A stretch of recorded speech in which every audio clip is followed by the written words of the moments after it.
12월 8일 김은재 뉴스인 두 번째 코너 김용남의 특검 캐비닛입니다.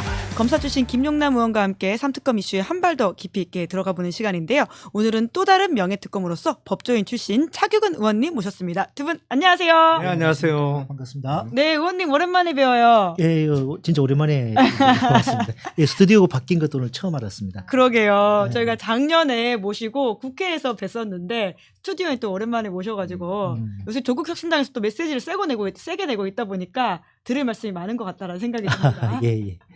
왜 물음표를? 조국 혁신당이 요새 메시지가 세게 나오나요? 조금 전에 저 방송 시작하기 전에 요새는 조국 혁신당이 온건파로 비춰진다고 제가 얘기하고 들어왔는데. 그런 의미에서, 그렇죠. 내란 전담 재판부 관련해서 이제 민주당과 선을 긋는 메시지가 나오다 보니까 제가 좀 그렇게 표현을 했던 것 같긴 네, 합니다. 뭐 걱정되는 부분들이 있어서. 예. 그렇습니다. 이제 그러다 보니까 원래 특검 캐비닛이어서 특검 이슈를 해야 되는데 지금 3특검이 거의 마지막에 달하고 있어가지고 특검보다는 사법부 이야기가 더 많이 나오고 있어서 그 이야기를 좀 먼저 시작을 해보려고 하는데요. 차규근 의원님 모신 이유 자체가 아까 말씀드렸던 것처럼 민주당이 지금 추진하고 있는 내란 재판 전담부 관련해가지고 지금 그러니까 자체는 찬성하지만 지금처럼 가게 될 경우에는 위헌성 논란이 있어서 윤석열 씨를 풀어줄 가능성이 있다라는 우려를 제기하고 있지 않습니까? 네네네. 좀 자세히 말씀해 주시겠어요? 네네. 우리 그 조국 혁신당도 이제 내란 전담 재판부 설치가 필요하다라는 입장입니다. 저 역시도 마찬가지고요. 다만 지금 이제 민주당에서 추진하고 있는 법안의 경우는 좀 상당히 좀 우려되는 내용들이 자칫 내란 재판이 더 장기화되고 뒤죽박죽될 수 있는 그런 우려가 있기 때문에 저희가 이제 당 차원에서 메시지를 냈고요. 그 이유는 이 추천, 이 이제 내란 전담 재판부 재판부를 추천하는 추천위원회 구성에 있어서 이 민주당 법안이 이제 그 법무부 장관 추천 3명, 그 다음에 그 판사 회의 3명. 그 캐비닛이 계속 손에 예, 것 살짝. 말씀을 끌어서 그리고 죄송합니다. 이제 그 헌법재판소장이 추천은 3명, 333 이렇게 돼 있습니다. 근데 저희는 이제 그 법무부 장관하고 헌법재판소장이 추천하는 것은 선수가 심판을 추천을 하고 심판이 선수를 추천하는 격이기 때문에 이런 부분이 그대로 시행됐다가는 그 해당 사법부 또는 그 이제 윤석열 김용현의 그 변호인단 그리고 또 해당 재판부에서 위헌 심판 제청의 시도가 당연히 있을 것이고 그랬을 때 여러 가지 이 재판 절차가 정지될 수 있고 장기화될 수 있고 가사 정지가 되지 않는다 하더라도 나중에는 또 위헌으로 뒤늦게 결정이 났을 때 기존의 재판 절차들이 무효화가 돼가지고 공소 기각이 될 수 있는. 아이고. 공소기각 진짜 끔찍한 이야기예요. 그렇기 때문에 저희는 위헌 요소를 최대한 이렇게 제거를 해야 된다. 그런 기본적 입장입니다. 그러니까 지금 법안으로서는 여러 가지 위험성이 있다라는 말씀이시고 좀 다듬어야 된다라는 이야기인데 실제로 오늘 민주당에서 의원총회에서 요 이야기가 나왔고 좀 우려의 목소리가 더 높아서 결론을 내리지 않고 더 로펌에다가 자문을 받겠다 이렇게 지금 밝히고 오늘 있긴 하더라고요. 민주당 정책의원총회에서 그렇게 조금 더 시간을 가지고 검토하는 걸로 결정됐다고 이야기를 들었고요. 한 가지 또 말씀드리고 싶은 것은 재판 정지 부분 관련해서 민주당에서는 또 지금 헌법재판소법에 의하면은 위헌 심판 제청이 되면은 재판 정지되도록 되어 있거든요. 근데 또 이제 법사위에서 이 헌법재판소법을 개정을 해서 내란 외환죄의 경우는 정지가 되지 않는 법을 또 추진하고 있다. 그렇기 때문에 가사 이 법이 통과되더라도 위헌 심판 제청이 되더라도 재판이 정지가 되지 않는다라는 주장도 있습니다. 근데 저는 그 주장에 의문이 있습니다. 왜냐니까 그 법원 위헌 심판 제청 신청이 대상이 안 되나요? 그리고 본인이 판사가 이 내란 전담 재판부가 위헌에 의심이 있어서 제청을 했는데 그 법의 그 헌법재판소 개정 안에 의해 가지고 재판이 정지되지 않는 걸로 알면 본인이 재판을 해야 되는 상황이지 않습니까? 그랬을 때 그 판사가 내가 계속 재판을 하는 것은 내가 위헌이라고 생각하는 그 법에 의해서 재판하는 것이기 때문에 이건 나의 양심의 자유를 침해하는 것이고 나의 직업 수행의 자유를 침해하는 것이라고 해가지고 그 헌법재판소 개정 법에 대해서 집권으로 제청할 가능성도 배제 못하는 것이죠. 네네 가사 뭐 이런 말들이 나오다 보니까 좀 어렵다고 느끼시는 분들이 계실 텐데요. 아마 법률 용어이고 설사 그러하더라도라는 네네네네네. 말의 예, 해설이라는 이야기를 예, 좀 예. 드리도록 하겠습니다. 예. 그러니까 예외를 두는 법조차도 위헌 가능성이 있기 때문에 여러모로 지금 폭탄들을 굳이 않고 이 법을 예, 통과시킬 예, 건 예. 없다라는 말씀으로 제가 이해했는데 예. 김용란 의원님도 계속해서 좀 우려를 전해주셨던 걸로 제가 기억을 하거든요. 그렇죠. 예. 사실은 우리가 어떤 일을 할 때 이것을 해서 얻는 이득과 이것을 했을 때 생길 수 있는 어떤 위험, 리스크를 고려해야 되잖아요. 근데 아무리 따져봐도 이 내란 지금 이제 제가 민주당의 입장을 대변해야 되는데 그게 쉽지 않네요. 근데 민주당도 오늘 한 분위기가 좀 갈렸다고 근데 하더라고요. 내란 전담 재판부를 설치하는 특별법을 추진했을 때 뭐 위험은 지금 잘 말씀을 해주셨어요. 이게 위헌 심판 제청이 되면서 재판이 중단될 가능성 그리고 그걸 또 막겠다고 헌법재판소 개정안을 추진할 때 그거는 뭐 누가 봐도 이상하거든요. 그거는 뭐 누가 봐도 이상한 법률이고 만약에 그렇게 되면 이제 재판이 중단될 리스크는 아주 큰데 그로 인한 위험은 그럼 이득은 뭐냐? 이 법을 통과시켜서 바로 시행을 하더라도 지금 직위원 재판부에서 진행되고 있는 내란 수계 피고인 윤석열에 대한 재판을 내란 전담 재판부로 끌고 오기가 현실적으로 어려워요. 예.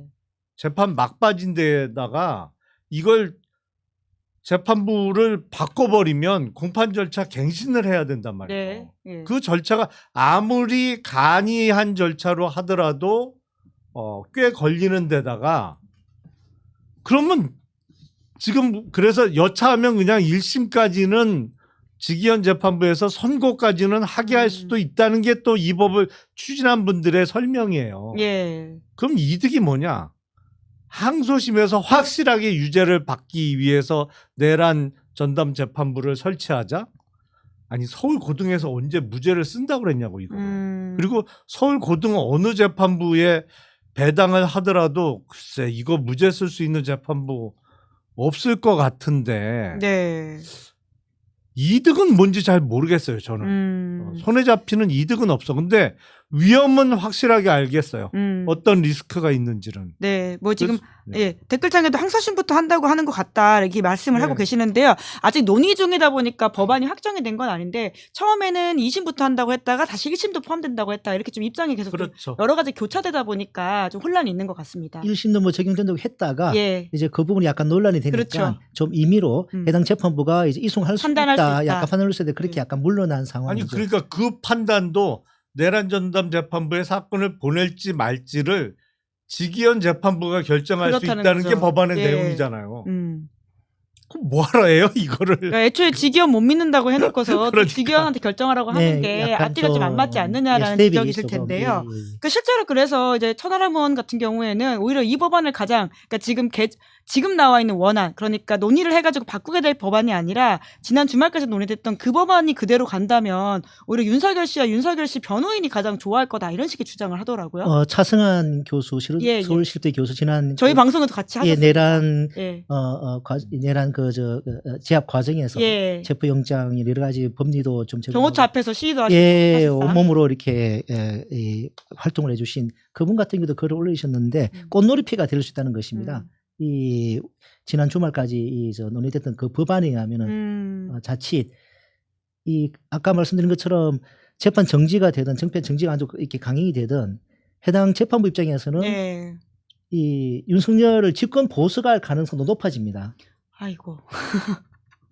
그런 예. 리스크도 이 법안은 아. 좀 초래될 수 있다. 좀 네. 그런 우려가 있는 그러니까 것이죠. 법안을 잘 만들어야 된다라는 예, 이야기일 텐데, 예, 근데 예, 또 예. 댓글창에는 그러니까 제발 좀 똑똑하게 싸워라라는 이야기와 함께 더불어 그러면 내란은 언제 처벌받는 거야? 너무 답답하다라는 말씀을 하시는 분들도 계시긴 해요. 그러니까 아무래도 사법부가 또 보여주고 있는 모습이라고 하는 게 그러니까 본인들의 어떤 재판을 지키기 위한 모습이지 내란에 대한 엄단을 할 수 있는 모습이냐라는 것도 있는 것 같긴 해요. 저는 이번 요 상황을 좀 좀 이렇게 보면서 12월 3일 밤이 생각났습니다.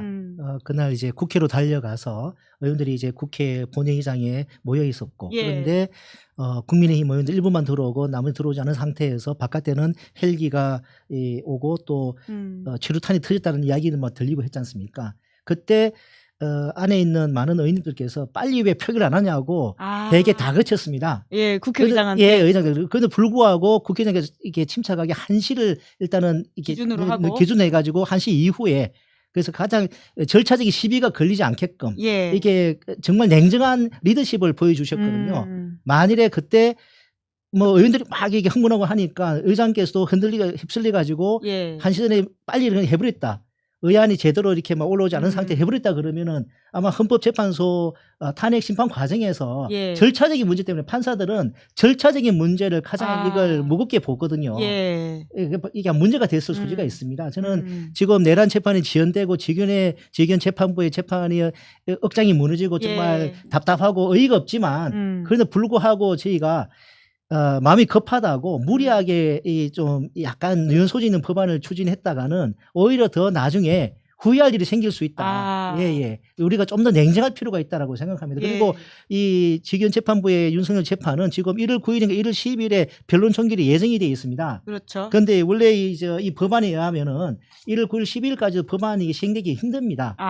왜냐하니까 이게 333이지 않습니까? 예. 세 번째가 이 법관회의인데 법관회의 그 개의는 제적 과반수의 출석 과반수 찬성입니다. 만약 그대로 이게 말 그대로 된다 그러면은 법관들이 이 어떤 위헌성에 대한 오늘 뭐 법관 대표 회의도 있었습니다만은 위헌성에 대한 어떤 불만 때문에 아예 출석을 안 할 수가 있습니다. 예. 그러면 3명 추천하는 그 절차가 늦춰질 수 있어요. 예. 추천한 이후에 구성이 돼 추천하면은 그때부터 2주 이내 법관을 갖다가 이 전담 후보를 추천하고 그때부터 대법원장 1주 이내에 임명하는 거거든요. 예. 기본 여기 3주인데 3주 그 앞에 기간조차도 상당히 지연될 수 있다는 것입니다. 그 강강 9036님께서 검사 탄핵처럼 어설프게 하다가 오히려 말릴 수 있다. 재판부가 위헌 판단하는데 정치적으로 밀어붙였다가는 오히려 이것도 저것도 안 될 수도 있다. 이런 걱정을 좀 함께 해주고 계시는데요. 그러니까 고민하는 결과는 모두 같은데 이 과정상의 문제점들을 지금 강하게 좀 우려해 준다라는 생각이 드는데 이게 내란 재판부에 대한 좀 사람들의 분노라고 하는 게 그 법원이 과연 이 내란에 대해서 얼마나 좀 엄중하게 시민처럼 생각하느냐라는 부분도 있는 것 같긴 해요. 그러니까 지난주에 그 전국 법원장 회의를 했는데 제 귀에 좀 들어오는 게 그 내란 재판부에 대한 문제점을 이야기하는 게 아니라 비상계엄 재판부, 전담 재판부라는 표현을 쓰더라고요. 그래서 법원은 아직까지도 내란이란 말을 쓰는 걸 이렇게 조심스러워하나라는 생각도 좀 들던데요. 아니 그거는 이해를 해주셔야 돼요. 왜냐하면 우리야 뭐 내란인 것이 너무 명백해 보이기 때문에 사실은 12월 4일 아침부터 저도 그랬습니다만 명백한 내란이다 뭐 이렇게 방송에서 수차례 말씀을 드렸습니다만. 지금 1심 재판이 계속 중이잖아요. 그런데 이제 다른 곳에선 다 내란이라는 용어를 쓸 수 있지만 법원은 아직 어쨌든 절차적으로 판결이 안 난 상태에서 이거를 내란이라고 법원장 회의에서 규명하기는 좀 어려운 거는 있죠. 당연히. 그거는 당연한 거예요. 그거는. 답답하네요. 저도 같은 의견입니다. 저도 그 부분에 대해서 우리 일반인의 어떤 이게 어떤 용어 사용이나 이런 부분하고 괴리는 있긴 하지만 법관들은 자기들이 마지막 판단자 그리고 지금 진행되고 있는 재판에 대해서 어떤 부당한 영향을 미치서는 안 된다라는 그런 어떤 훈련이 되어 있는 사람들입니다. 그렇기 때문에 가장 어떤 중립적인 용어로 쓴다고 그 표현을 쓴 것이지 그게 법관들이 그렇다고 내란을 심적으로 다 인정하지 않는다 그렇게 단정할 수는 없는 일이라고 봅니다. 네, 그러니까 결국 결과로 보여줘야 될 텐데 그러니까 저희가 그 헌재 재판 결과가 나올 때까지도 굉장히 마음을 앓다가 이제 결과를 보고는 참 다행이다라는 생각을 했었었는데 그만큼 시민들이 이 과정상이 너무 넘어가는 게 어렵다 보니까 마음도 끓고 답답하고 이런 게 확실히 있는 것 같긴 합니다. 그러니까 직위원 재판부에 대한 불신 때문에 그런 건데 그러니까 본인이 공지했던 것처럼 1월 12일에 종결은 가능하다고 보세요? 잘 모르겠어요. 아니 이러니까 못 믿겠다는 거잖아요. 그러니까 이게 지금 근데 남은 증인이 얼마나 되는지 그 증인 신문을 위해서 그 어떻게 시간 배정을 하고 예를 들어서 증인신문이라는 게 그렇거든요. 뭐 검찰이 신청한 증인 같으면 검찰이 주신문을 하고 피고인의 변호인 측이 또 반대 신문을 하잖아요. 근데 주신문이 길어지거나 아니면 피고인 변호인의 반대 신문이 너무 길어지면 그날 증인신문을 못 끝낼 수도 있단 말이에요. 그러니까 그건 재판 진행하기 나름이거든. 예. 근데 그렇게 공개적으로 발언했으면 지키지 않을까라는 생각은 드는데, 근데 그동안 그렇게 뭐 신뢰를 못 보여줘서. 제가 야. 기억하기로는 이를 이제 기일을 3개를 정한 걸로 알고 있고요. 예. 지기현 그 판사가 2월달에 인사 대상으로 알고 있습니다. 그 2월 달까지 원래는. 결론 안 내면 그러니까- 재판 결과 안 내고 가는 거잖아요. 근데 그러지는 않을 거고요. 그래서 아니. 뭐 물론 일반 국민들 중에서는 이제 그 판사가 법원이 재판에 교체되고 다른 재판장이 와서 뭐 판결했으면 좋겠다라는 생각하는 분도 있을 수는 있겠지만 예. 절차적으로는 이런 경우에는 보통 자기 인사 전에 예. 마무리하고 선고를 보통은 다 하고 있습니다.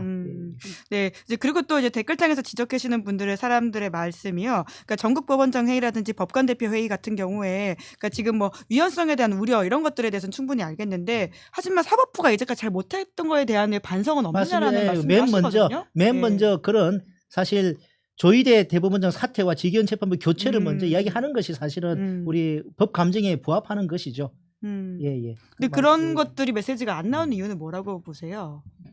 그거는 법원이 원래 그런 조직이에요. 그런 성향의 조직이에요. 예. 그리고 약간 제가 이야기를 좀 해보니까 개인적으로 아는 그 판사들하고 얘기를 해보니까 그런 게 있어요. 지금 추진하고 있는 게 내란 전담 재판부 특별법도 있지만 예. 판사 사회에서 가장 반감이 큰 게 뭐냐면 법 왜곡죄예요. 예. 그건 정말 반감이 크더라고요. 그것도 위헌성 요소가 예. 크다고 오늘 그것도, 이야기했던데요. 법 조항 자체가 제가 봐도 문제가 많아요. 너무 추상적이에요, 조문이.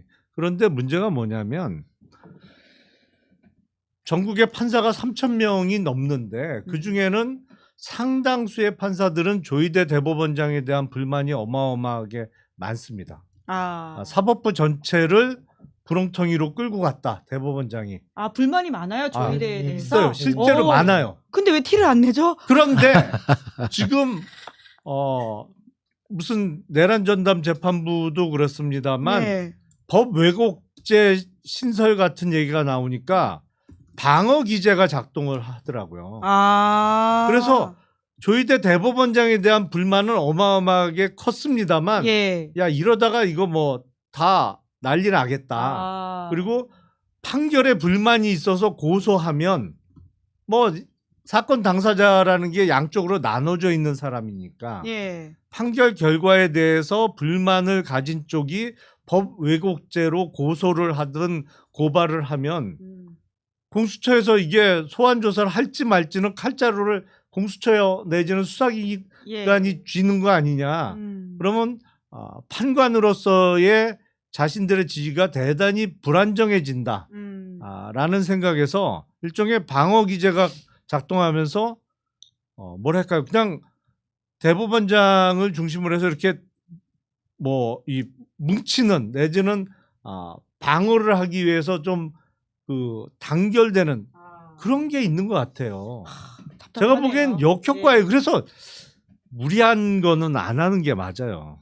답답하긴 하네요. 참 그래도 판사님들도 시민의 한 사람이신데 좀 아쉽다라는 생각이 들기도 하고 물론 저는 이제 비법조인이기 때문에 이런 말씀을 좀 드리는 것이기도 한데 참 그 지기현 재판부가 여튼 1월 안에 결심을 못하고 2월에 선고를 못하게 될 경우에 또 거기에 대한 시민들의 어떤 판단이 충분히 있을 거라는 생각이 들긴 합니다. 네. 근데 그럴 가능성이 이 두 법조인 출신 정치인이 보시기에는 없지 않다라는 것도 좀 놀라운 이야기이긴 하네요. 아마 인사 이동하기 전에 판결을 쓸 가능성이 높지 않나 싶습니다. 네.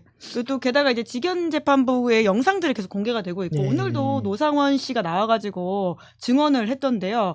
뭐 귀찮아서 답을 안 하겠다 이런 식의 말도 했다라고 하던데 이 재판 진행 중에서 좀 눈여겨 보신 부분들이 있으세요? 전반적으로 다 재판 진행 자체가 참 말문이 막히는 법정의 권위는 다 사라지고 없고 그 법대가 높지 않습니까? 예. 법대 아래 와서 그냥 피고인들과 같이 뒹구는 좀 그런 인상을 받았습니다. 근데 사실 이제 피고인 경험이 우리 차길근 의원님은 있으시니까 물론 무죄를 받긴 했지만 예, 저도 그렇게 뭐, 말을 예, 잘 들어주는 판사에 대해서는 또 피고인 입장에서는 좀 다른가요? 이렇게 물론 이제 판단을 저는 뭐 4년 정도 재판을 예. 받았습니다. 어떤 경우는 뭐 저녁 8시까지 재판이 진행이 되기도 하고. 그런데도 오후에 정의는 사이에 두고 검찰과 이제 팽팽한 이제 공방을 하다 보면은 배 고픈 줄도 모르거든요. 아. 시간 가는 줄도 모릅니다. 예, 그리고 예.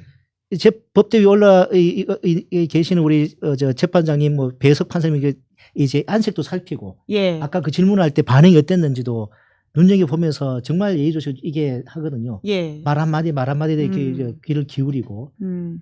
근데 그것이 이제 법정의 이제 권위라고 볼 수가 있는데 이 내란 재판 영상을 보면 그런 권위를 전혀 아. 느낄 수가 없어가지고 예, 예. 참 예, 그런 점이 사법 불신을 많이 좀 초래하게 되는 음. 좀 그런 원인이 된 것 같습니다. 네, 네.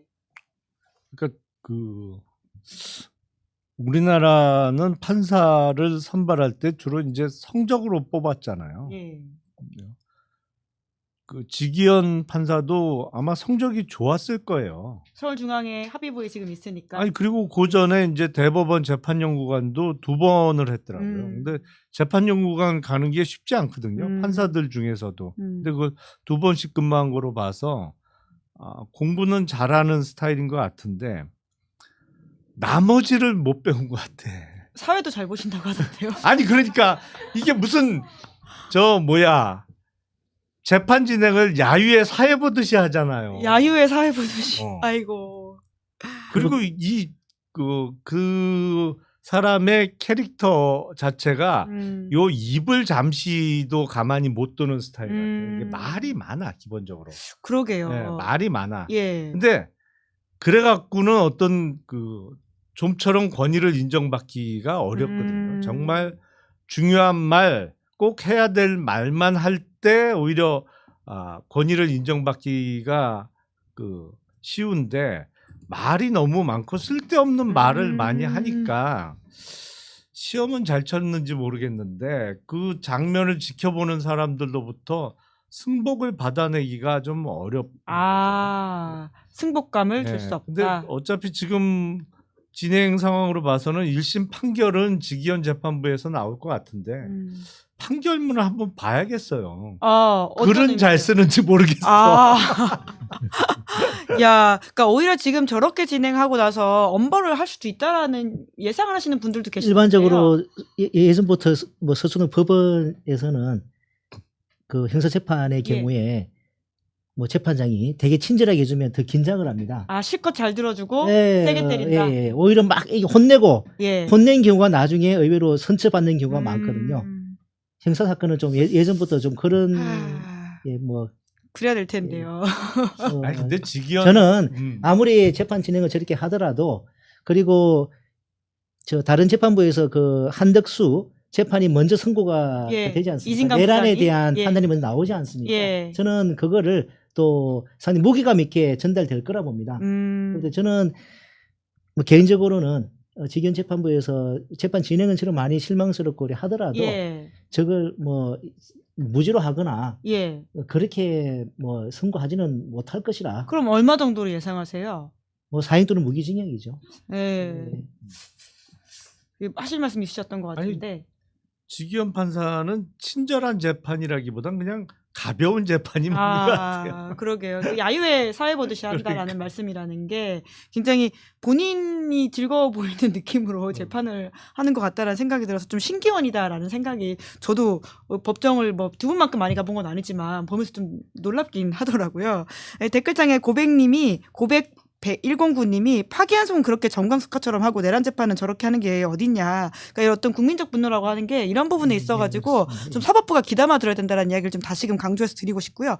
특검 캐비닛이 계속 옆에서 울리고 있거든요. 좀 열어봐야 될 것 같습니다. 그러니까 빨리 열어서 빨리 얼굴 이거 좀 내려놔야 될 것 같아요. 예, 저도 예. 옆에서 계속 신경이 쓰였어요. 끝내시죠. 자, 이게 뭐 해야 케빈이 되니까 실제 끊으시면 저희가 돼요, 안에 있는 것들을 열어 보여주시면 되는 건데요. 예. 자, 요거를 해서 더해주시면 이렇게. 됩니다. 예, 요거. 비밀번호가 예, 지금 저희가 고장이 나가지고 살짝 이렇게 여는 것으로 했습니다. 자, 네, 꺼낸 겁니다. 자, 이거야. 나왔습니다. 네. 예, 지금 있는 분이 윤영호 통일교 전 세계본부장인데요. 이분의 지금 진술이 또 하나의 좀 파장을 낳고 있거든요. 그러니까 지난 8월에 민주당 전현직 의원 2명에게도 수천만 원 건넸다라는 진술을 했는데 김건희 특검에서 수사를 하지 않았다 이런 보도가 나왔습니다. 저 이거 어떻게 보십니까? 저는 어떤 뉴스보다도 심각한 뉴스 같아요. 왜냐하면 기존의 국가의 상시적인 수사기관, 특히 이제 검찰에 대한 불신 때문에 특검을 하고 있잖아요. 그러면 특검은 적어도 나오는 증거에 따라서 법과 원칙을 따라서 수사를 한다는 이제 신뢰를 주는 거였는데, 아니 증거가 나왔으면 수사를 해야지. 수사를 해서 정말 진실 규명을 위한 노력을 끝까지 하고 네. 정말 받았는지 아니면 받긴 받았는데 이게 법적으로 처벌할 수 있는 사안인지 없는 사안인지를 가려내서 그거를 수사 결과를 내놔야지. 이게 만약에 정말 윤영호 본부장이 이렇게 진술을 했는데 이 부분은 쏙 빼놓고 수사를 전혀 진행 안 했다. 특검이. 근데 며칠 안 남았잖아요. 이제 활동 기간이. 28일까지입니다. 네. 이거 수사 안 하고 그냥 끝낸다? 그럼 직무유기 아닌가요? 이거는. 아니 특검의 다른 수사 결과에 대해서도 신빙성의 의문을 제기할 수밖에 없는 내용이죠. 심각한 뉴스라고 저는 생각합니다. 네. 저는 요 관련 내용을 뭐 자세히는 알지는 못하고 언론에 난 걸 좀 봤는데 오늘 보니까 특검이 브리핑을 했더만요. 네네. 예. 그 관련 의혹에 대해 내사 번호를 부여받아 사건 기록을 만들었고 그 진술 내용이 특검법상 수사 대상에 해당하지 않아 다른 수사기관에 인계할 예정이라고 오늘 뭐 특검이 브리핑한 걸로 봐서는 좀 지켜보면 될 것 같습니다. 네. 그러니까 특검법에 해당하지 않는다라는 주장에 대해서는 그럼 김용남 의원님은 어떻게 보세요? 해당하지 않나요? 맨 그 수사 대상을 나열하면서 맨 끝에 이와 관련된 사건이 있지 않나요? 그게 어떻게 해당이 안 된다고 단정할 수가 있는지 잘 모르겠는데, 아니 그리고 그런 게 있었으면 진작에 얘기를 했어야지. 그러니까 이게 한겨레 신문에 보도가 되기 전에 특검에서 앞서서 뭐 어떠한 부분에 대해서는 다른 수사기관에 인계를 하겠다. 우리가 활동 기한이 이제 얼마 안 남았으니 뭐 선제적으로 얘기를 했다면 오해를 덜 받았을 텐데 이거는 조금 모양새가 영 안 좋네요. 네, 그러니까 직무유기로도 될 수 있다라는 말씀하셨기 때문에 넘어가서 두 사람의 수사만이 아니라 이 특검에 대한 수사까지도 이어질 수도 있겠다는 생각이 드는데요. 그거는 상황을 보도록 하고요. 또 하나 이제 김건희 씨와 관련되어 가지고는 지난 4일에 1심 구형이 나왔는데 그 15년이 아마 본인 입장에서 크다고 생각을 해서 헛웃음을 지은 것 같아요. 실제로는 얼마 정도 선고가 좀 될 거라고 보십니까? 주가 조작 범죄는 사실은 미국의 경우는 200년형 정도가 나오는데 너무 적어서 아마 구형이 적어가지고 헛웃음을 한 게 아닌가 싶습니다. 본인 입장에서 다행이라고 생각해서요? 그렇죠. 신박한 해석이네요. 이제까지는 아무도 그런 말씀 안 하셨는데 다행이다. 예. 한국에서 주가 조작 범죄 구형이 셉니까? 김용남 의원님 검사 출신이신데. 미국에 비하면 대단히 약하죠. 그리고 특히 도이치모터스 주가 조작 사건은 선고 형량 자체가 이해할 수 없을 정도로 약했어요. 왜냐하면 주범들이 다 집행유예잖아요. 그렇죠. 3년 징역 3년에 집행유예 4년 받았는데 이게 적어도 아무리 선처를 해준다 그래도 뒤에 집행유예는 떨어졌어야 될 사안이거든요. 적어도 징역 3년. 그것도 약하지 사실은. 뭐 징역 4년 5년 정도는 나왔어야 돼. 실형이 선고됐어야 되는 사안인데 주범들이 집행유예를 받았단 말이에요. 그러니까 김건희 피고인 입장에서는 이거 뭐 집행유예로 다 끝난 사안 자기는 뒤늦게 기소되는데 구형이 이렇게 되니까. 왜냐하면 주가 조작을 제외하면 이 구형이 불가능해요. 아, 그렇군요. 예. 왜냐하면 정치자금법이나. 예. 정치자금법은 이제 분리구형을 예. 했잖아요. 근데 그 주가 조작하고 알선수재 예. 통일교에서 이것저것 받은 거가 징역 11년 구형이 된 건데 음. 정치자금법이 4년 구형이 되고 합쳐서 15년 예. 구형인데 알선수재는 법정 최고형이 징역 5년이에요. 아, 애초에 센 혐의가 아니다라는 말씀이시네요. 그러니까 이게 이른바 법률적으로 조금 말씀드리면 경합범 가중을 한다 그래도 맥시멈이 7년 6월이에요. 아, 그렇군요. 예. 그러니까 두 개가 동시에 있을 때 예. 최고치가 7년이다. 예, 7년 6월. 예. 그러니까 이게 11년이 나올 수가 없어요. 근데 다만 주가 조작은 1년 이상의 징역이거든요. 오, 그러니까 무조건 징역형이에요. 그러니까 벌금도 1년 있는데 이상. 벌금도 있지. 예, 그러니까 그런데 이건 한만 정해져 있는 아, 그래서 법정형이란 200년 말이에요. 그러니까 우리나라는 예. 이제 유기징역형의 상한은 또 있습니다만, 예, 예. 그러니까 그런 것 때문에 아마 김건희 피고인은 높다고 생각을 한 것 같은데 실제로 김건희 피고인이 한 행위에 비하면 결코 높다고 볼 수 없죠. 네. 구형은. 그러니까 지금 왜냐하면 또 추가적인 또 혐의들이 이제 네. 더해질 거라고 하는 예상들이 크지 않습니까? 이제 특히나 이제 주가 조작만 하더라도 지금 이준수라고 하는 공범이 잡혀가지고 이미 김건희 씨와 관련된 진술을 바꾸기 시작했다라는 보도가 나오고 있던데요. 그럼 이거는 추가 기소가 되는 혐의인 건가요? 이미 이제 구속 기소된 게 아마 예. 2차 주가 조작 예, 예. 관련해서 기소가 된 건데 1차 주가 조작 같은 경우는 공소시효 문제가 있는 예. 걸로 알고 있습니다. 근데 이준수 씨가 이제 김건희가 주가 조작 알았을 것이라고 하는 것이 1, 2차 다 걸치는 것인지 2차만 걸치는 것인지 1차에만 걸치는 것인지 좀 더 그 나와야 부분은 되는군요. 아직은 잘 뭐 파악이 예. 안 돼서 뭐라 말씀드리기가 조금 그 만약에 1차까지 포함된다라고 이야기할 경우에는 또 다른 또 주가 조작 행위가 그게 있을 수 늘어나는 있겠죠. 거죠? 예, 예. 또 다른 뭐 기존에 알려지지 않은 예. 또 다른 주가 조작 범행 혐의가 또 수사 오. 과정에서 치고 나올 수 있겠죠. 야, 예. 그 댓글창에는 양평고속도로 그리고 캄보디아 이런 거는 들어가지도 않았고 삼부토건도 뭐 하는 거냐 이런 지적을 해주시는 분들이 많거든요. 그리고 저기 저 내란 관여, 예. 내란 그 교사, 내란 교사 혐의라는 게 있어요? 예.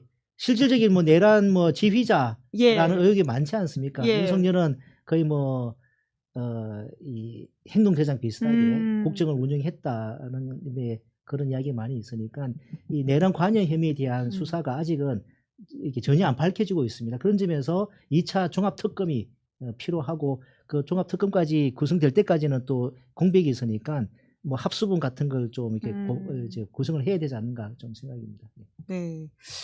그 다른 나머지 혐의들에 대해서는 기한 내에 좀 나올 수 있을 거라고 보세요? 근데 며칠 안 남아서 할 수 있을까요? 삼부토건이라든지 네. 지금 양평고속도로 20일도 채 안 남았는데 예. 결국에는 인계를 해야 되지 않을까 싶어요. 인계.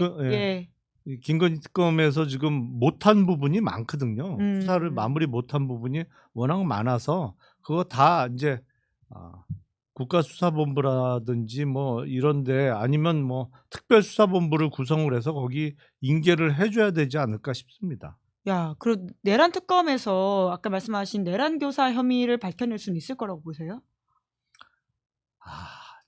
증거 확보가 문제죠. 증거 확보. 네. 사실은 그냥 사회적으로 그랬을 거야 내지는 뭐 틀림없이 그랬어라고 생각하는 거하고 법률적으로 기소해서 유죄 판결을 받기 위해서는 또 전혀 다른 차원의 문제가 있으니까요. 그렇죠. 예. 증거 확보가 가장 큰 문제죠. 가장 큰 내란 미스터리가 왜 주말 저녁이 아닌 11월 3일 평일 화요일 10시 반에 했냐는 거지 않습니까? 그렇기 때문에 내란이 제압될 수 있었거든요. 그렇죠. 발빠르게 사람들이 그 부분에 대한 뛰어갔으니까. 의혹이 아직 안 밝혀진 거죠. 아, 분명히 그거는 김건희 어떤 관이 아니고는 저는 설명이 어렵다고 봅니다. 김건희 씨가 그날 날짜를 택일했다란 말씀 의혹인가요? 뭐 그렇게 생각합니다. 아니면 어디 가서 나를 받아왔던지. 아, 그날이 천일이 되는 날이라고 하더라고요. 윤석열 씨가 뭐 취임하고 뭐 시작한 게 예. 이제 그러다 보니까 왜 12월 3일 밤이었냐에 대해서는 여전히 미스테리하다라는 말씀이신데 최근에 중앙일보에서도 이 김건희 첫 건 예. 보도가 있지 않았습니까? 예. 그날 아니면 안 된다. 그날 딱 그렇게 점지를 했다는 거죠. 그런 거 치곤 본인은 알리바이가 있다고 주장을 하잖아요. 일부러 만드는 거죠. 아, 목걸이 바꿔치기 가짜로 하는 것처럼 그죠. 예, 이 알리바이도 만든 사람이다. 근데 병원에 그냥 이제 가서 충분히 그러고도 남을 사람이지 않습니까? 아니 그날 사실은 희한하게 다른 일종의 알리바이를 만든 것처럼 얘기를 하는 사람들이 꽤 있잖아요. 아, 뭐 또 그날- 있어요? 네. 아니 그러니까 그날 계엄 터지던 날 나 기자들하고 술 마셨는데 뭐 이런 주장하는 사람 아니 그러니까 그건 증인이 많잖아. 예, 그렇죠. 실제로 그 나는 술자리가, 몰랐다. 예. 술자리가 있었겠죠. 예. 근데 왜 하필 그날 그 인사가 그렇게 뭐 언론 프렌들리한 사람도 아닌데 왜 하필 기자들과의 저녁 약속을 그날 잡았냐. 오. 뭐 여러 가지 의문점이 있죠. 참 내란에 관련해서는 아직까지도 밝혀질 게 또 많은 것 같다는 생각이 네, 드는데 조은석 특검이 사초를 쓰는 심경으로 이 특검을 하겠다라고 했으니까 종료할 때 어떤 이야기를 내놓을지를 좀 봐야 될 것 같습니다. 이 14일 날이지 않습니까? 이제 그런 차원에서 이야기해야 될 것 같은데 저희 벌써 시간이 이렇게 되었는데 그래도 한참 내내 이 내란 재판과 관련해가지고 답답하거나 혹은 불안하거나 마음이 안 좋은 저희 구독자 시민분들한테 뭐 어떤 이야기를 좀 해주시면서 마무리하면 좋을 것 같아요. 그러니까 참 이 시국을 어떻게 우리가 또 이제 넘어가야 되는지에 대한 마음가짐이라고 할까요? 혹은 뭐 연대 메시지도 좋고요. 좀 말씀을 좀 차규근 의원님부터 좀 해주시겠어요? 네, 조희대 사법부와 직위원 재판부 때문에 우리 국민들 스트레스가 크게 달해 있는 걸 잘 알고 있습니다. 그럼에도 불구하고 아까 말씀드린 12월 3일 비상계엄 당일 우원식 국회의장이 차분하게 냉정하게 그 절차를 지켜가면서 나중에 시비거리를 갖다가 없앴던 것처럼 우리가 좀 더 냉정하게 이 관련 법안들을 들여다보고 나중에 윤석열 내란 일당에게 빌미를 자그마한 빌미를 줘서는 안 된다고 생각합니다. 그렇게 우리 민주당이나 이 범야권이 이렇게 함께 지혜를 모아야 된다고 생각합니다. 그날 우원식 의장 올라갈 때 받쳐주신 역할 중에 한 분 아니세요? 받쳐준 거는 원식에서는 이쪽에 이렇게 월담하시다 그러면 예. 저는 한 30m 떨어진 데서 월담해서 월담한 데 안에서 이제 만나셨어요? 어두운 데서 서로 이렇게 서로 예. 서로 놀라셨어요. 아니 밤에 군인인지 그때 경찰인지 알 수 알고. 없는데 서로 어두운데 이제 어머, 개화 늑대의 시간이랄 수 있으니까 예. 그러긴 했겠네요. 밤 예, 10시가 예. 넘어서여가지고. 지금 뭐 웃으면서 이야기하지만 그때야 뭐 어머, 예. 아이고, 암호를 대라고 했어야죠. 아유 고생 많으셨습니다. 자, 우리 우리- 김용남 의원님도 마무리 말씀해 주십시오.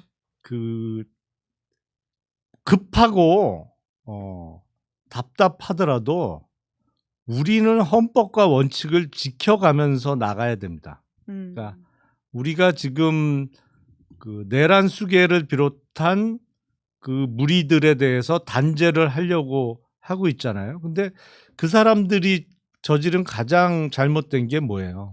그러니까 국회에 의석수가 자기네들이 작다고 이걸 헌법과 원칙을 깨부시고 비상계엄을 통해서 뭐 모든 권력을 다 손에 쥐고 마음대로 하려고 했기 때문에 저렇게 구속도 되어 있고 앞으로 뭐 무기징역을 비롯한 중형이 선고될 상황이 만들어진 거잖아요. 근데 그 과정이 좀 느리고 답답하다고 그래서 우리가 법과 원칙을 훼손하기 시작하면 조금이라도 저들은 완전히 깨버리려고 했지만 우리는 조그마한 훼손도 가했다가는 오히려 득보다 실이 많아지는 거 아닌가. 그래서 좀 묵묵하게 답답함은 있을지언정 헌법과 원칙을 지켜가면서 나아가야 되지 않을까 싶습니다.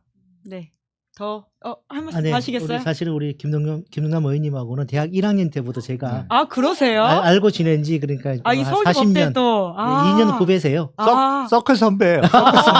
무슨 서클 하셨어요? 뭐 그때는 이렇게 살도 안 찌고 되게 갑자기 왜 그렇게 지금도 얼마나 좋으신데요? 오늘 뭐 이렇게 방송 출연이 처음이라 너무 그러시군요. 반갑네요. 아주 야, 40년 인연이라고. 야, 예, 참 예. 예, 돌아 또 이렇게 만나시는 사이인데 서클 이름은 말씀 안 하셔가지고 예. 예, 다음에 만났을 때 제가 파헤쳐서 알려드리도록 하겠습니다. 그러니까요. 두 분의 마지막 말씀이 좀 널리 울림이 좀 되는 것 같은데요. 저희도 끝까지 열심히 좀 감시하고 또 이 시간들을 좀 잘 버텨내 보도록 하겠습니다. 두 분 수고 많으셨습니다. 네, 고맙습니다. 감사합니다. 예. 예, 저는 마치기 전에 광고하겠습니다. 여러분들은 보험을 어떻게 가입하셨나요? 대부분의 보험은 전문 설계사가 아닌 가족이나 친척 등을 통해서 묻지마식으로 가입하시는 분들 많으실 겁니다. 그렇다 보니 꼭 필요한 보장들이 포함되었는지, 지금 내가 보험료를 얼마나 내고 있는지 적정한 수준인지 모르시는 경우가 태반인데요. 이런 분들을 위해서 전문 보험 클리닉 업체 더 착한 보험을 소개해 드립니다. 요즘 경기가 안 좋아서 보험료 나가는 게 부담스러우실 분들 많으실 텐데요. 이럴 때 보험료는 줄이고 보장은 유지하는 방법도 있다고 하니까요. 상담 받아보시면 좋을 것 같습니다. 상담 예약은 대표번호 1644-1236, 010-7612-3303으로 연락 주시거나 24시간 언제든지 문자 카톡 남겨주시면 확인 후 연락드리고 있다고 합니다. 자, 12월 8일 준비한 방송 여기까지고요. 저는 내일 오후 5시에 여의도 박장대소로 돌아오겠습니다. 오늘 방송 재밌게 보셨다면 구독, 좋아요, 알림 설정 부탁드리겠습니다. 고맙습니다.